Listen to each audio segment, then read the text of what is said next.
ज़्यादा से ज़्यादा पानी पुरवठा गिरना डैम से किया जाता है। कल रात को 12 बजे के आसपास वहाँ बहुत बड़ी संख्या में जो मछलियाँ हैं वो मृत मिली, मरी हुई मिली बहुत ज़्यादा। और वो अपना पानी पुरवठा जहाँ से होता उद्भव वो जाकवेल के आजू बाजू में नज़र में आ गई। वो 500 से 600 किलो के आगे थे ऐसा अंदाजा बड़ा। तो खबरदारी की बात समझ के हमने वहाँ से सिटी को जो पानी पुरवठा किया जाता है वो तुरंत बंद कर दिया।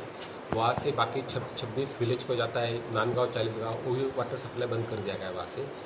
और उसके बाद वहाँ से रात को ही वहाँ के वाटर के और फिश के सैंपल लिए गए।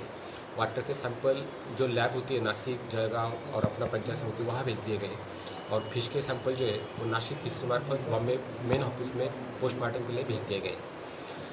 वो बात अभी चल रही, इसलिए वो पानी पुरवठा हमने खंडित किया है।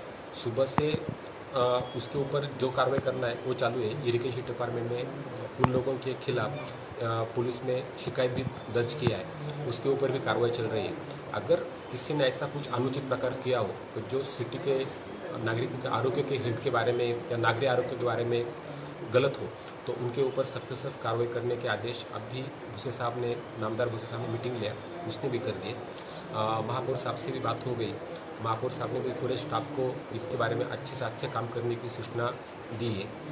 और उसके बाद अभी जो फिश है वहाँ के मरे हुए, तो ज़्यादा से ज़्यादा फिश हमने उसको डंप करने लगा है। लेकिन कोई आजू बाजू डैम बड़ा है तो कुछ लोग गलत वो मरे हुए फिश भी पॉइजनिंग के मार्केट में ले आ सकते हैं। तो इसलिए नागरिकों को सूचना है कि फिश लेते वक्त खबरदारी ले लो ऐसा। और शायद कल हम फिश मार्केट भी बंद रख रहे हैं।